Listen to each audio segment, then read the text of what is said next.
Hello everyone, welcome back to a very special video. I'm DTM and we have with us the rank 1 data for this season's April 2026 Summer's Duels S season. And yeah, a big shout outs to everyone that helped with the data collection. Really do appreciate it. Couldn't do it without y'all. And yeah, this season is really interesting because it's the introduction of Emblem LUCINA. And yeah, new emblems always have the potential to shake up the meta, and as you'll see, there has definitely been some impact. So yeah, hopefully you all enjoyed. If you did, be sure to like, subscribe, hit the bell, all that jazz to help support the channel. Only takes 5 seconds to subscribe, but it truly does help out the channel a lot, and I really do appreciate all the constant support. So yeah, in terms of like captain skills, honestly, it was pretty even. The biggest loser, I guess, if you can say, is Perfect Order, which has a clear separation when it comes to like the usages. Hardy Bearing is useful, but compared to like Fault, which gives true damage based on the, I think it's penalties. Yeah, I think on the foe, and Decisive, which grants Potent. Yeah, Hardy Bearing unfortunately like struggled, but obviously people were still able to make use of that. And yeah, Emblem Lucina definitely dominated the bonus units over Milkor and Guinevere. Probably not a surprise if we're going to be completely honest. But yeah, let's get into the actual usage data. At number 1, we have Alvador, which I think he's been number 1 for like since I've done this. It's either that or Baldur, but yeah, what can we say about Alvador? Spreading bonuses is really good. Especially taking bonuses from the enemy, especially in a meta where we now have Foresight Snare and also easier access to Gallop with Dual Sigurd.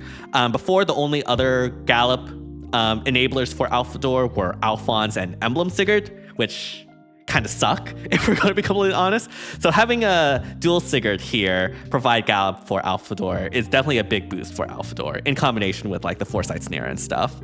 Number 2 we have is Sakura, and yeah, Sakura still reigns supreme. There is still no counter to salvage. The ability to go in, take a unit out, and then retreat back is still insanely strong because it protects your nukes from being able to be counter killed. And especially nowadays with the rise of 3-range nukes like Lyn, like Erica, like Claude, getting into the enemy, which Sakura does not help with, is not that big of an issue. So Sakura helps with getting those units, 3-range units back, which is really helpful, especially in the case of Lyn, because Lyn does not have Canto distance. She only has Canto remaining, and so she really appreciates Sakura's salvage there. And so yeah, just being able to get your nukes to fully retreat is very good in continuing the pain train with those nukes. At number 3 and number 4, I'm going to count those as the same because they have literally the same usage. We have the Heimdallers, and yeah, Foresight Snare also has no counter as of yet, besides like Thor and Elise, and just like in general, sniping like units that doesn't have Snare, or just like purposely activating Snare to burn it. Regardless of all that though, Foresight Snare still remains the most effective way to protect your units, even above saves, because obviously savior units can die, but Foresight Snare by definition, like there is no combat. So your units with Foresight Snare are guaranteed to survive unless they like have that Foresight Snare removed through Thor button or popping it with Elise or whatever. So yeah, Foresight Snare is still really strong, especially in combination of Alvador, who can spread it, and also Crom, who can spread it as well to get multiple units on that Snare juice. And yeah, that's the most effective way to protect your units, which is why they're on number 3 and number 4. Next, we also have Valley at number 5, New Year's specifically. And yeah, Valley, both New Year and Mythic variant, are insanely effective at being able to frontline. It is nigh impossible for them to be one-rounded, with the exception of certain units like Tharja, who deny specials and stuff like that. But those are very rare. So effectively, Valley is guaranteed to survive one combat, which means that they could play a very effective role in like holding down a choke point or going in to pop a Force Knight Snare, I guess is a way you can use Valley. And also obviously providing the Miracle support. Miracle support is extremely strong, especially with the rise of tanks. Now that we have Emblem Lucina, that in combination means that it is very difficult to take out the tanks with the current nukes that we have. And so, yeah, obviously Valley provides that insane frontline and tanking potential and that really good Miracle support as well. And yeah, that's why Valley here is at number 5. And then at number 6, we have Emblem Lucina, the controversial unit in terms of her reception, at least in the EN community, which I'm a part of. But it is her bonus season, so her usage would be inflated a bit. But honestly, this usage of hers is also kind of deflated a bit as well. And I'll talk about this more in the regional trends. But yeah, the Chinese players did not utilize Emblem Lucina that much. So that kind of dragged down her usage here. But regardless, like Emblem Lucina has an insanely strong support in being able to provide a drive, unpierceable DR, and stacking damage reduction. I don't know if y'all remember this back in like 2020, 2021, but it was insanely difficult to deal with. These like huge tanks that just would not die. And Emblem Lucina here is here to, I guess, revive that in 2026 by making it unpierceable with our current methods. And with that and her ring, we have the rise of saves again. Like, yeah, Ichthonier balls are back. And not only that, you can also use Emblem Lucina offensively as well. For instance, like if you have your nuke normally dying to a counterattack, Emblem Lucina's drive DR also works offensively as well. So that could be the difference of making your nuke live and therefore being able to kill the foe on the counterattack as well. Of course, Emblem Lucina also does Emblem Lucina things. She has the action eco. She can provide favor support. And probably most importantly, she has swap. Her extra action is in her perfs, which makes her able to run Byleth Ring really, really effectively, unlike Masked Marth or even Legendary Lucina, honestly. So that is really, really good about Lucina. And yeah, Emblem Lucina, I guess, proving the haters wrong by offering insane unpierceable DR support that makes tanks just that much more difficult to deal with, and causing the rise of units like Lin here, who is at number 7. Brave Harmonic Lin is probably the best nuke right now for a multitude of reasons. One, she is a 3-range cavalry, and that obviously means that she has insane range. That combined with the gallop that you can get from Sigurd plus Alphador spreading that bonus means that she has absolutely insane range and therefore can just like reach really deep into the enemy and potentially even like take out units that don't have snare and therefore like waste that snare one-time use. And so that makes her really effective. Also, she has feud, like just built in, which means that she does not care about Emblem Lucina support. She does not care about Valley's Miracle support. And feud honestly has risen so much in value. It was rising already with like Valley Miracle support and all the other Drive Miracle support we've had. But now with Emblem Lucina and her ring, like feud is just absolutely invaluable, especially if you're facing a tanky team, which often has Emblem Lucina, maybe an Emblem Lucina ring user, maybe Miracle support. That's just a lot for a nuke to deal with. And so having a nuke just by default having feud, yeah, you don't have to deal with any of that BS, which makes her insanely powerful in being able to take out those tanky teams. And so yeah, that's why Lin, I would say, is probably the best nuke right now. And yeah, she's very effective at the damage because of that. And yeah, she is here at number 7. All right, number 8, we had the former best nuke, which is Balder.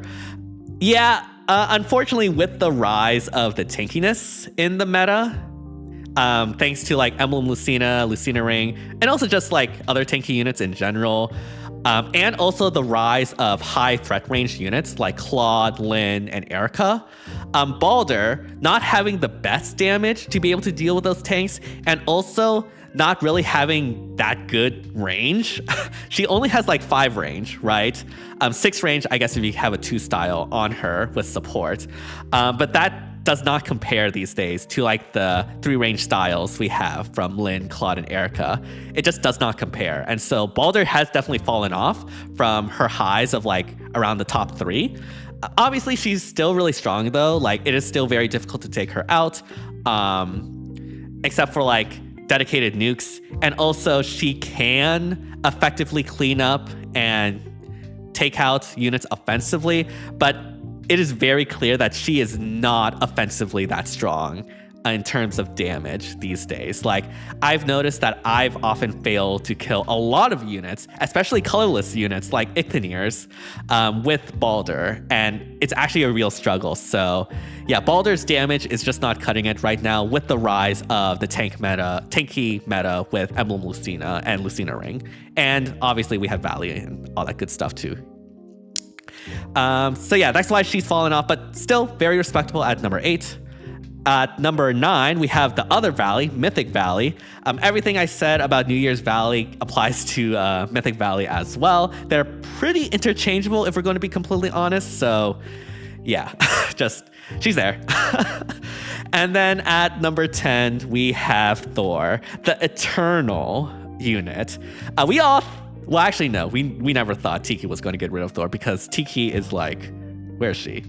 Oh, wow. She's like kind of down far, actually. So yeah, obviously you're not going to run into Tiki that often. So like the one counter to Thor that we have, you're basically just not going to see her. And so yeah, Thor still has huge value in removing like the gallop, removing the foresight snare, removing all those like bonuses that you just don't want the enemy team to have, so you don't have to deal with.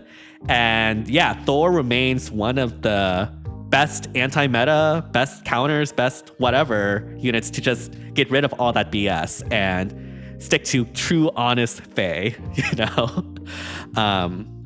So yeah, those are the top 10. Fairly similar to last season's top 10 with a few new additions, of course, like Lucina, Balder dropping off, Lyn being here. We did have a couple other new units besides Emblem Lucina. Obviously, at number 11, we have Claude, who is actually the best young Three Houses unit. Like, I don't even know if like young dual Edelgard is here. Is she here? Where is she? I actually don't know. Oh wow, she's here at number 8. Okay, I mean, she tried. But yeah, like Claude, obviously 3 range is really, really strong right now. Insane amount of range. Also, Collapse Star is very frustrating to deal with if you are able to go in with Claude and attack a unit. Now, there are some trade-offs we have to talk about when using Claude as opposed to, say, like, Erica. Wait, where is Erica? I could have sworn Erica was here. Okay, I'm actually blind.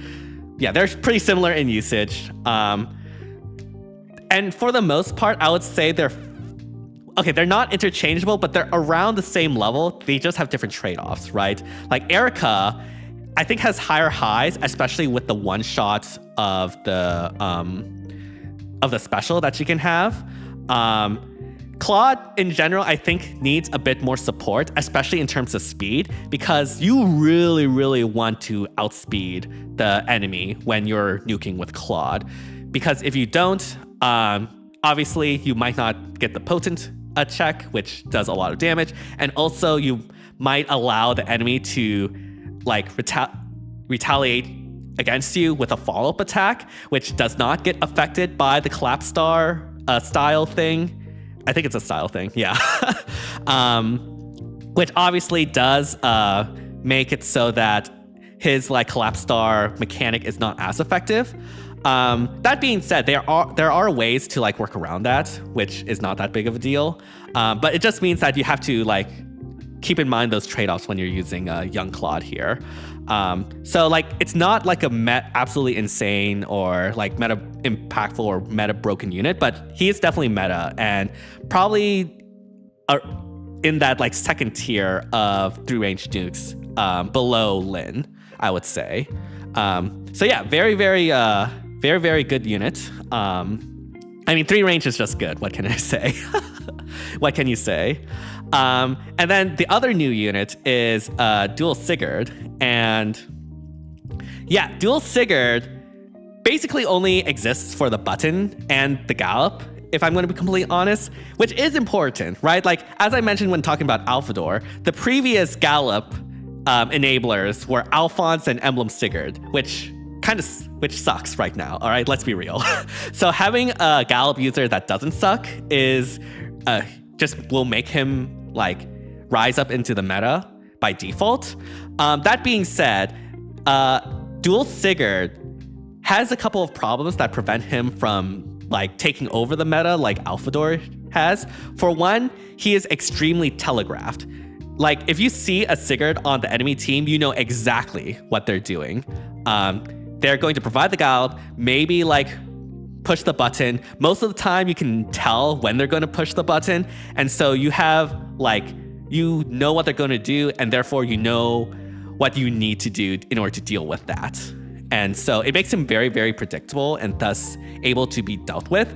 Also, outside of his button, Sigurd's honestly not that good. Like his combat is fine, I guess, but against a lot of the against a lot of the tanks that we have these days, he's just not going to kill anything, let's be honest. And so really you're just using Sigurd for the button. And yeah, that does limit his role and his effectiveness in the meta quite a bit. Obviously, he's still in the meta, so he's got that going for himself, but he's not like taken over the meta with like full gallop teams and everything like I think a lot of people thought he would.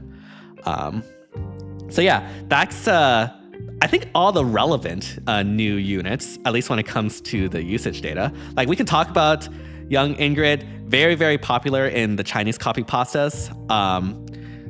Like Ingrid does Ingrid things with the action eco, with favor support, and with the support that she gives.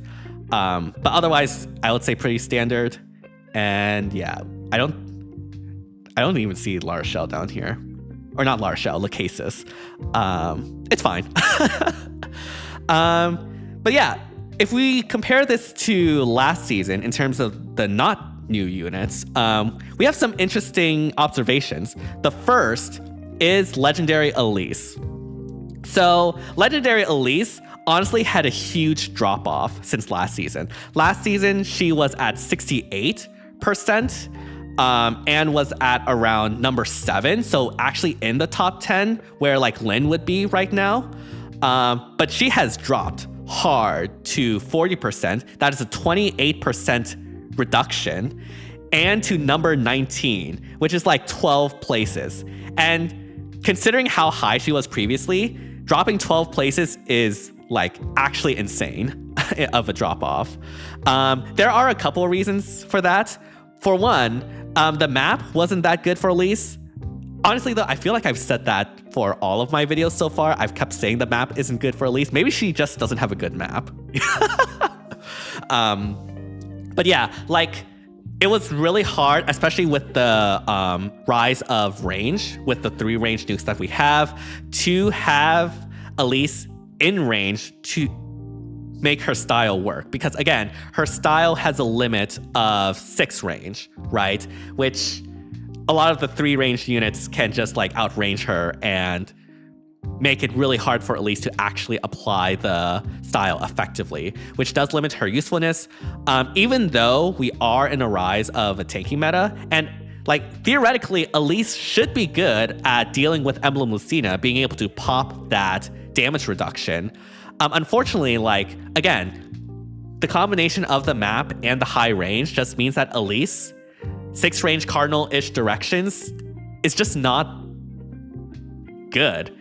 And it's very inflexible. Like, it's really hard to get within 3 rows or 3 columns and 6 range at the same time. You compare it to something like Thor. Thor has 5 rows or 5 columns, and it's infinite. And it's just so much easier and so much more flexible to pop Thor's button to get rid of, say, like snare and whatnot. And so, yeah, at least style range restrictions, it's just not that good for her, honestly, which is why she like dropped really, really hard. Obviously, still usable. Like 40% of people still use it, but yeah, definitely not as high as I think a lot of people when Elite's first debut were scared of, being like this meta warper like Sakura was, which, yeah, she's definitely not that. We talked about Balder drop. From number 2 to number 8, 85% to 71%. I already talked about that, so I don't need to talk about that again. Lin had a huge rise, went from 51% to 78%. So that is a 27% increase, which is a huge increase, especially for this high. I'm going from number 13 to number 7. I already talked about how good Lin is right now, especially in the context of Lucina. She is now the premier nuke, which is why she rose. Feud is just really, really strong. In combination with Emblem Lucina, we have Brave Icthanir with another huge rise, going from 44% to 64%, so a 20% increase. And placement-wise, didn't really change that much, number 14 to number 12, but usage-wise, definitely like rose in a lot. And the reasons for that is really simple. Emblem Lucina made Icthanir balls viable again. Like, Icthanir can now tank with Emblem Lucina support or her ring support. Doesn't even need to be Emblem Lucina specifically. It can just be her ring. And so, yeah. Obviously, that brought Ike balls back, and thus Icthanir rose in value. In combination with that, actually, is Tharja. So Tharja rose from 24% to 55%. So that is a 21% increase. No, 31% increase. That is a huge percentage increase from number 25 to number 16. And the reason for that is because she is often the magic save for Brave Icthanir. Tharja is actually an extremely effective magic save because, one, she denies specials, which means the premier magic nuke, Erica, literally does nothing to Tharja. Like, Erica, even without Emblem Lucina or Lucina Ring, Tharja just deals with Erica, right? Because Erica fully relies on the special, and Tharja just turns that off. And so, yeah, that's a rip for that. And honestly, besides Erica, the other magic nukes you can deal with, especially when it comes to like Emblem Lucina having support for Tharja or the ring, and just denying specials, especially in a special-based meta, removes a lot of the damage that is inflicted upon you. And so Tharja is just actually really tanky, and therefore is the most common save ball option, magic save option for Brave Icthanir. In fact, I think if you go to the unit companions here, yeah, obviously it's Tharja. 100%. So, yeah.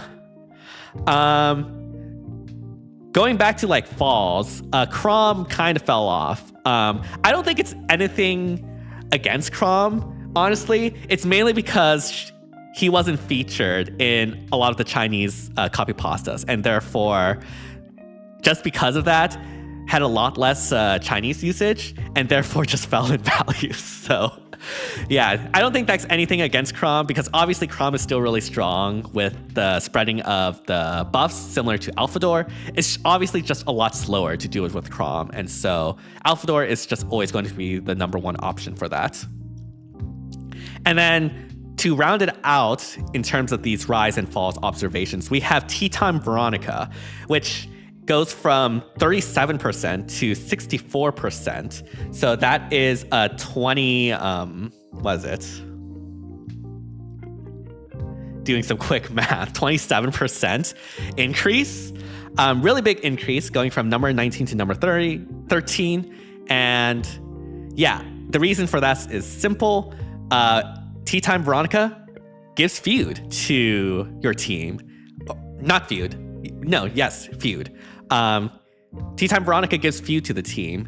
And feud is really, really strong right now with Lucina, with Valley, with everything. And we've already seen this rise in Tea Time Veronica for the past seasons, but now it's in full force. And people are really looking to Tea Time Veronica as a meta staple. Because again, feud is just insanely strong with a lot of the drives we have. And the best way to deal with drives is with feud with Tea Time Veronica. So yeah, pretty straightforward, honestly. All right, let's go ahead and check out the teams. When it comes to the trends, it's a little bit interesting because there are a couple ways to take a look at this. One is just go by nominal numbers, in which case this team here would be the number one. But honestly, like teams 2 and 3 here should really be combined into one because they basically are the same except for one unit, and also these teams. But we'll go by nominal because it's the layout we have right here. So the first team we have is a salvage team with Lyn.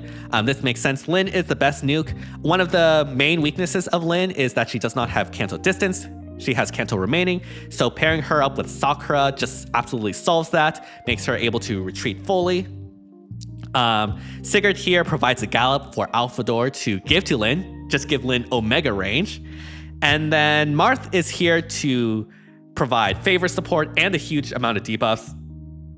Like the amount of debuffs that Marth provides is actually really huge with Sabotage, Panic, and Foe Penalty Doubler.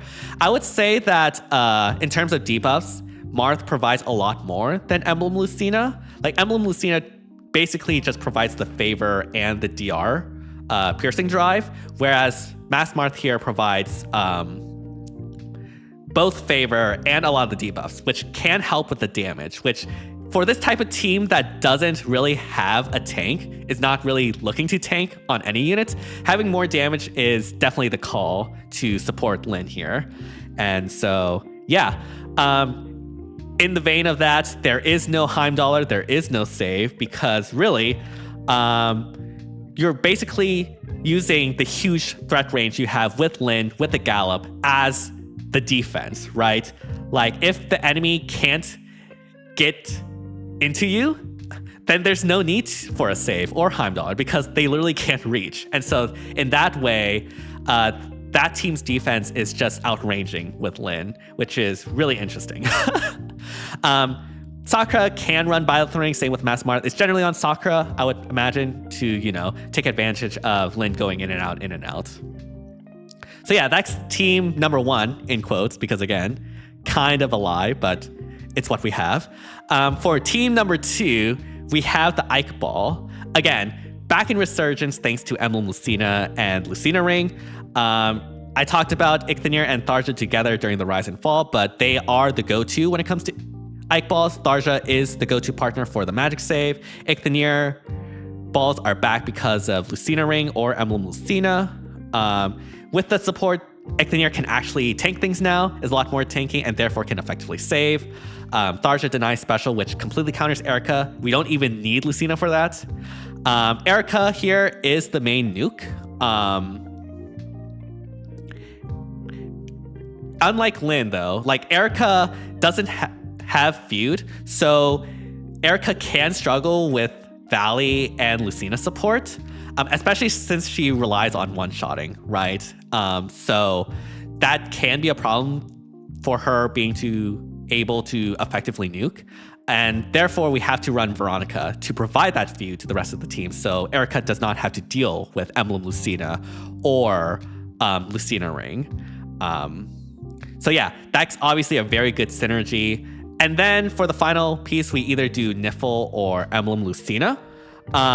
Emblem Lucina has a lot better DR support, and for those that are generally more tanky or tank orientated, they go for that to make Icthanir and Tharja a lot more tanky.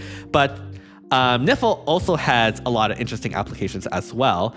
Niffle can still provide DR support, not the same as Emblem Lucina, but enough with Lucina Ring. And also, Niffle can apply the ice, which is really, really good at preventing units from getting into your team. It has similar ice application to Brave Female Robin, which is like insanely strong. You could just smite a unit in and have them protected with ice. But also, you have the mid-turn / start turn frozen and flash support. And frozen support is actually really, really good for units like Erica and Tharja, and like any units that appreciate speed. And so, yeah, Niffle actually provides a lot of good support. So it's really a trade-off between these two on like which type of support you value more, like the favor / action eco / better DR support, or like still DR support, not as good, but still good, and like frozen and ice and flash and all that good stuff. So yeah, that's the Iqbal team. For the third team, in quotes, we have the Claude teams here. Claude here is the primary nuke, kind of a side grade to Erica, as I mentioned, has lower highs, and you generally need more support like speed. 3 range obviously is still good though, and related to needing 3 speed or like more speed, Azura is heavily paired with Claude. If we go to the unit companions, actually, I think if we look at Claude, obviously we have Valley here as a copy pasta but Azura is second place. And then if we go to Azura, yeah, Azura and also Valley are like the biggest partners for Claude. And it's most likely because of this copy pasta right here, actually. But yeah, Azura is like such a good partner for Claude because Azura provides pretty much all the support that Claude wants. Like Azura provides a backup potent in case Claude can't meet the 10 speed check for his potent, which is really, really nice. Draconic Hex that Azura has allows for more stat swings and debuffs, which especially helps with those stat swings on speed. Claude really, really wants as much speed as possible. Claude in general just wants a dancer because obviously with the collapse star effect, if you have that effect, you can again go in again and then be very, very safe. And related to that, in this type of team where there's not really a unit to spread the Foresight Snare, so really only Claude is having Foresight Snare, being able to dance at 2 range does provide a level of safety for Azura, so she doesn't have to worry about getting into range of the enemy team, which is really important with the huge amount of range we have these days. So yeah, as I mentioned, the Heimdallers are here. They're pretty much interchangeable and are just there to provide the snare. Valley is here for being the tanky frontline and also miracle support. It makes Claude very, very hard to take out in combination with Collapse Star. Plus, being able to like lock down those choke points is really, really nice. Young Rearmed Ingrid is probably the most interesting unit here. Probably everything else you're probably like, yeah, that makes sense. Yeah, that makes sense. Why is Young Ingrid here? But honestly, Young Ingrid here does have a niche. Truly Incited that you get from her arcane weapon does provide Claude with more speed and more stats. Plus, she has Sabotage, Discord, and the debuffs, again, providing more speed for Claude. And, you know, her being an action eco bot with Favor is also really, really nice for the damage. And so, Young Ingrid actually fits into this team really, really well. You can nuke with Young Rearmed Ingrid if you really want to, but that's not her main role. Like, you can, but it's whatever. But yeah, honestly, the niche support that Ingrid gives to this type of team is actually really, really nice. And yeah, glad to see that sort of team building right here. And then from here, there's like a huge drop off in terms of like team occurrences.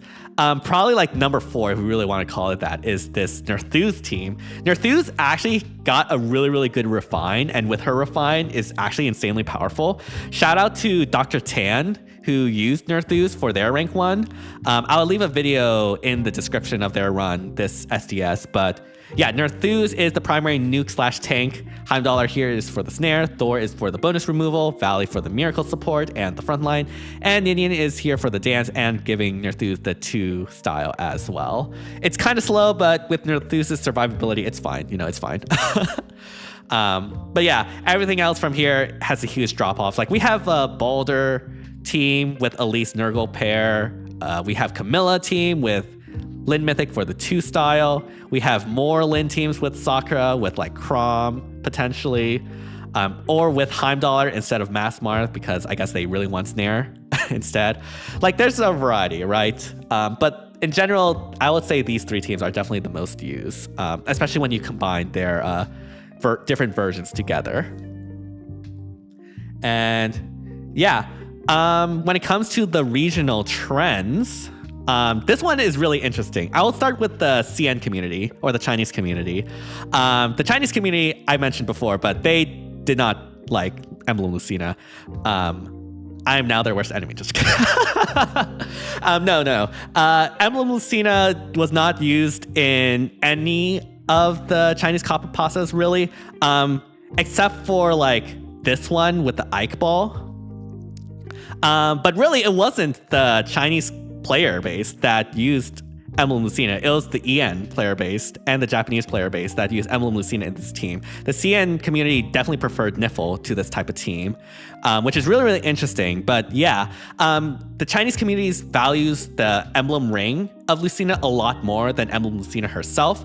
This is probably because, like, again, the Chinese community is like really, really high level and are always on the current trends, and they're so current that they already foresee like everyone running our feud, I guess. So they rather have that Lucina ring on like a blue unit like Niffle or something. So yeah, really, really funny. But yeah, other units, Chrom has a huge drop. Again, I talked about this when we were talking about Rise and Fall, but Chrom did not feature in any of the copy pastas. Honestly, for Chrom, it's probably too limited compared to Alphador in being able to spread those buffs. Like, yeah, you can provide Snare, but you can't really provide the Gallop that fast compared to Alphador. And so Chrom, unfortunately, really didn't find a place in those Chinese copy pastas. And similar to that, we have Elise had a huge drop-off in the CN community compared to EN and JP. And I was talking about this in the Rise and Fall, but this was a particularly difficult map to make Elise work. And therefore, like, it did not have a place in the optimal teams where you can substitute Elise for one of these other units that can more effectively do the thing they want to do, as opposed to Elise, which can't really do it with the limited range that she has. In the meanwhile, the CN community really loves Azura, like absolutely loves Azura, 75% compared to 11% and 28% here. Again, features in the Claude copy pastas.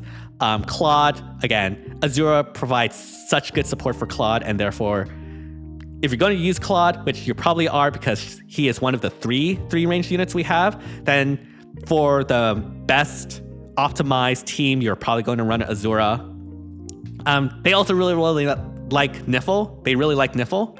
I mentioned this before, but yeah, Niffle provides ice frozen support, and can basically do what Emblem Lucina does, if albeit less so, with the Emblem Lucina ring, so it's fine. Marth here as well. I guess they prefer their mask variant over the normal variant. Okay, I see. But yeah, masked Marth is more damage focused and obviously provides really, really good damage for Lin. And then, yeah, also Ingrid, again, heavily featured in those Chinese copy pastas, which is why she has more usage in the CN community compared to EN and JP. When it comes to the JP community, for the most part, it's relatively even. There are a couple of interesting caveats to that. They are not a big a fan of Thor as like the other regions. I found that interesting because I remember like last season or like seasons before, Thor also did not have that good of a usage rate in the JP community. So I feel like the JP community is kind of looking down on Thor, if I'm going to be completely honest. Which is interesting because, again, the one counter to Thor, Tiki, is like non-existent. So yeah. Also, they're not that big into Iqbal teams compared to EN or CN. They're more, from what I can tell, more into like the range nukes and Heimdallr sort of effects, which obviously do not really pair well potentially with Ichthanir when it comes to like defensive strategies. And so, yeah. Meanwhile, they really like Brave Harmonic Celica. Probably like the only consistent region that uses Brave Harmonic Celica. Brave Harmonic Celica is still really good.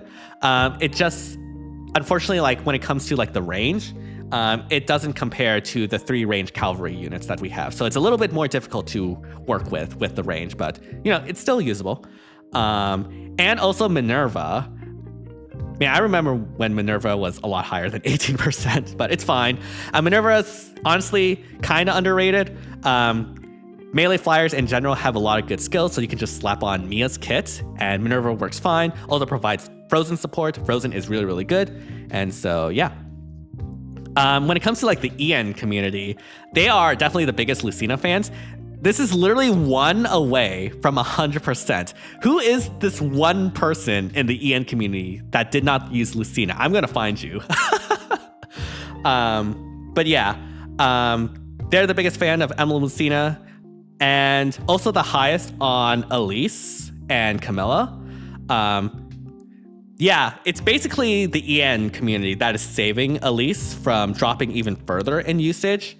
The EN community still finds Elise very valuable with the style, being able to pop Heimdallr, Snare, and also pop Lucina stuff, and also provide undefended against like those types of teams, and also providing a warp point for Camilla, which kind of explains why EN likes both Elise and Camilla more.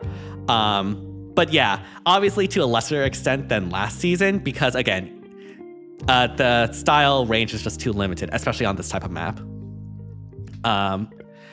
In the meanwhile, they are definitely the least friendly users of Sigurd, or like the most down on Sigurd compared to like the other regions.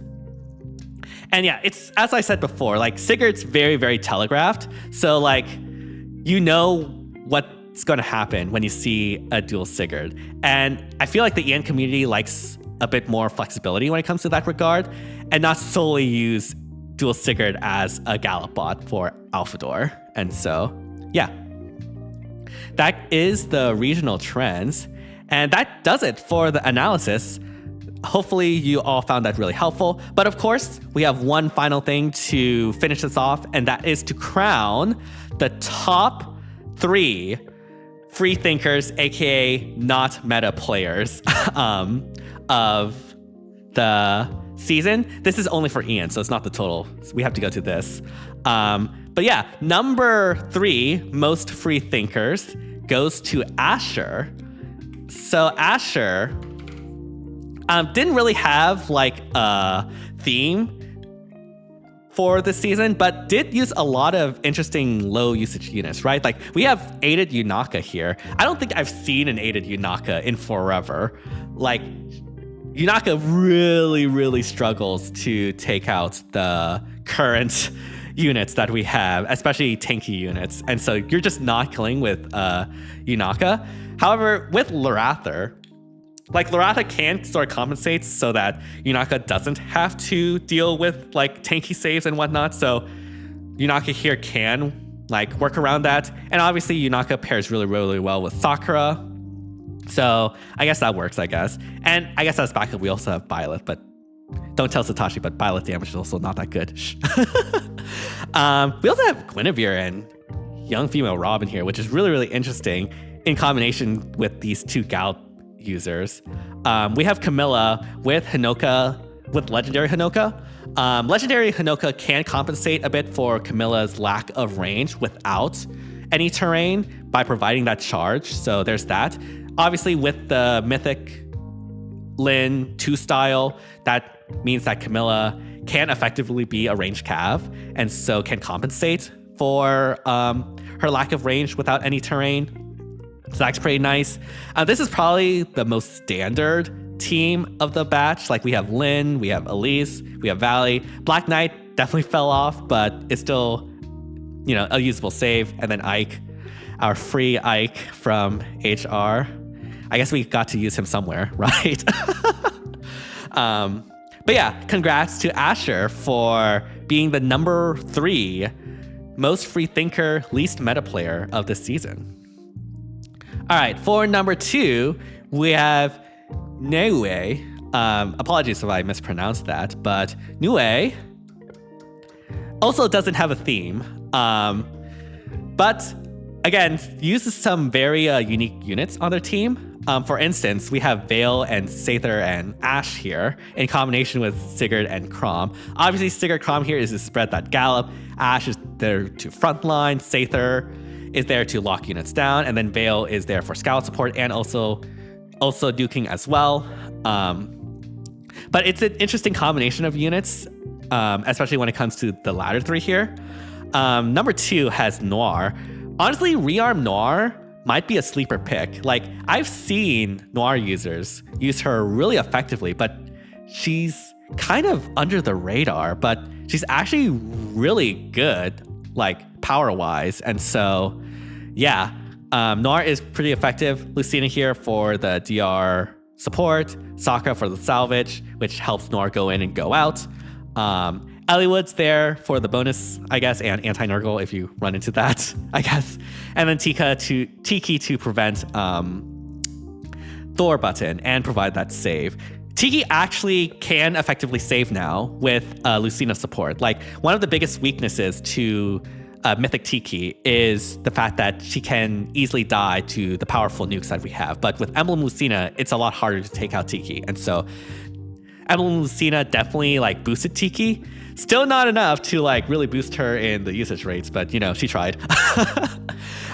For number 3, we have this unique like Claude Pathfinder team. It's been like a hot minute since we had Pathfinder, but we have Dagger here with Pathfinder support, Ivy with like the warping support as well, Mia, and Femortis as the save. Yeah, you love to see like Pathfinder coming back, I guess. And then at number 4, we have Spring Rearm Soth, which is really, really interesting. I'm not that high on Soth, but obviously Nue was able to use him pretty effectively. Probably good for like standard dagger positioning stuff, like with Erica, who's probably the main nuke, I would say. And then we have Hortensia as like the magic save. I'm not sure who she gives Guardian to. Maybe it is actually Soth, actually. Or maybe it's Ninian. I'll have to double check on that, unfortunately. Yeah, I couldn't get that in time for this video. But we have Hilda support for the Brave, and then Ninian for the Dance and the 2 range. Not that anyone here really appreciates that, but it's a thought that counts. So yeah, congrats to Nue for being the number 2 most free thinker, least meta player of this season. And then for number 1, we have the one, the only, Owl Pen, aka Blue Pen, with actually a theme this time. They used all Ingrids. Every single Ingrid that has been released in FEH is used here, 1 per team. And it's not just that, but they also use some other like not as used units as well. Like we have Atu and Micaiah. We have Spring Rearm Soth again. We have Astrid, which is really, really wild, honestly. But I guess that can give like extra movement, I guess. I would assume Erica is the primary nuke here, though. But yeah. This right here seems to be a Soren Ball in combination with the Heimdallr Snare, which is really, really scary. And then here we have what I assume to be like a throwaway team, but maybe it's not a throwaway team because like Ingrid young Rearm Ingrid can somewhat nuke. Like it's not great, but it's not bad. Summer Ingrid, like as a flyer, has insane flyer skills, so you can make it work. Same with Mia. Alencia Duo is an effective frontline that can provide warping as well. Soth, I guess you can make into an effective nuke, but probably Soth is just there to like cheerlead and maybe positional and stuff. But yeah. Yeah, very, very cool theme teams. You love to see theme teams, especially one with all Ingrids. We didn't see the Shijima with the Echoes team because they unfortunately did not reach rank 1. There are a bunch of people that did not reach rank 1. But honestly, I think we have about equal to more people reaching rank 1 overall. So yeah, you love to see it. And yeah, congrats to Alpen for being the #1 free thinker / least meta player of this season. Congratulations. But yeah, that does it for the data analysis. Hopefully you all enjoyed this. Yeah, really glad to compile this data and analyze it for y'all. Hopefully that helps illuminate the mystery surrounding the SD meta and stuff like that. So yeah, hopefully you all enjoyed. If you did, be sure to like, subscribe, hit the bell, all that jazz to help support the channel. Only takes 5 seconds to subscribe, but it truly does help out this channel a lot, and I really do appreciate all the constant support. And yeah, let me know down in the comments what your most interesting observations about the current meta is, like what rankings surprised you. And yeah, hope you all enjoy the rest of the day, and see you all next time. Bye everyone.